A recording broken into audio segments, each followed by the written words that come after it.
salaamaaleykum wa rahmatullahi wa barakaatu mbokk yi na ngeen def kii seen Touba Mbacké la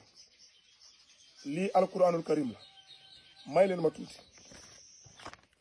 Masseck Sarr bu dee julliti nga góor nga booy bi lu mu wax ci biir Gambie Masseck Sarr kaay ñu abal la jàkka fii ci biir Sénégal wala ci biir Gambie 30 secondes booy bi lu mu wax ci biir Gambie yow nga waxaat ko naan tedd ak jigéen yi def cagatu wala dem naan sangar mandi moo gën nga dem Touba. Masseck Sarr defal benn conférence yow nga wax ko fii Sénégal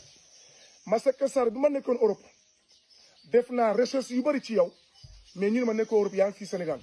Masseck Sarr magal dafa des une semaine ma dagg suma billet jógee France wàcc Dakar ma def recherche ñu ne ma yaa ngi fii comme que yaa ngi fii Masseck Sarr man maa lay envoyé suma numéro nga jàppale ma suma numéro bu ma la ko envoyé ci TikTok nga contacté ma def confrontation ak yow maa ngi nii Casamance ci frontière u Gambie nga ne booy bi lu mu wax loolu moo am te Gambien yi dem leen ngeen soutenir booy bi Masseck Sarr booy bi lu mu wax ni du ko waxaati dootu ko waxaati lu tax barki dem adduna bi waxu ko te adduna bii di ñëw ni booy bi même buñ ko joxee 50 micro sax lu mu wax ci Touba du ko waxaati jeex na Masseck Sarr yow amoo fayda amoo fulla amoo kerse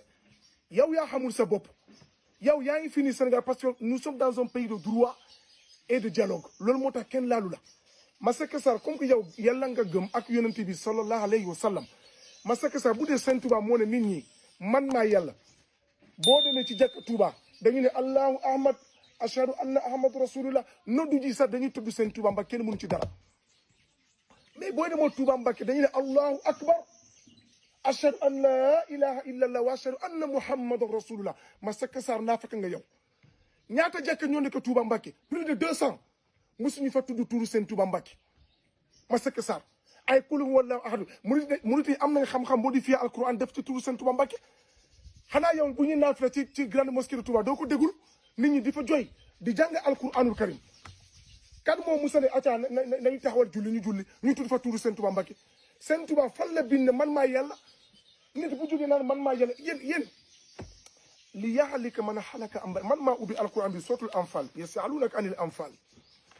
aaya bi naan man li yaxalika man xalaka am bayna wa yaxya man xaya am bayna bu dee yow dëgg la na nga dee ci dëgg nañ la alaku ci dëgg feeñal sa bopp maa ngi fii Sénégal avant le 20 septembre may naa la 3 semaines nga contacté ma def confrontation ak yow du ñu xeex parce que bu dee xeex la sama la man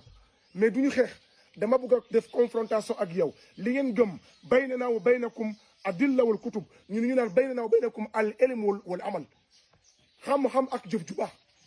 yéen xamoo leen seen bopp yaa ngi jaxasoo waa Gambie nag ak waa Sénégal nag xamal naa la ko nag naan Gambien yi sutur leen booy bi lu mu wax noonu la nangam Gambien dañu jóg seen bopp dem lijjante booy bi lu mu wax ne dootu ko waxati comme que yow yaa ngi Sénégal mais nag maa ngi interpellé Bassirou Diomaye Faye ak Ousmane Sonko nañ jóg ci seen mbir parce que yaa ngi bëgg a ëppal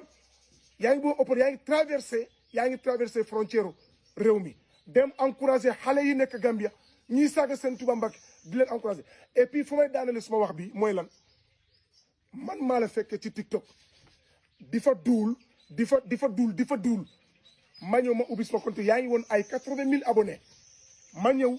ma taal suma live ma am plus de 170 000 abonnés yaa ngi ni di diree ko ba léegi mënoo am 150 abonnés même pas 2 mois ma am 170 000 abonnés xam nga lan laa def ba ma leen cadré ba pare dama tëj compte boobu tey compte boobu nag dina siw tey ma dem ubbiwaat beneen compte ma taxaw ci alquranu karim di def tafsiru quran ci soose ak hadis yonent bi wahabi yi nekk soose fii nii Casamance wala ci di Gambia kenn waxul ñu ngi noppi pour ñoo xamal leen ñoo leen gën a xam lan mooy sunna ñoo leen gën a xam lan mooy alquranul karim maa ngi nii ba presque 80 000 abonnés léegi ma am ko te motul sa 2 mois ñun dégg lañ nekk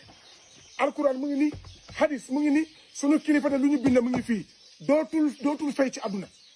yéen nag xamoo leen seen bopp wahabi yi nekk fii Sénégal ak wahabi yi nekk Gambia ñun ñoo xam kan mooy yàlla ñun moo xam kan mooy yonent bi ak kan mooy sunu kilifa diine yi Masseck Sarr nag jox naa la sama numéro ci TikTok maa ngi la koy envoyé léegi bu dee góor nga ak li ngay woote dëgg la ci yow contacté ma di nga xam sa bopp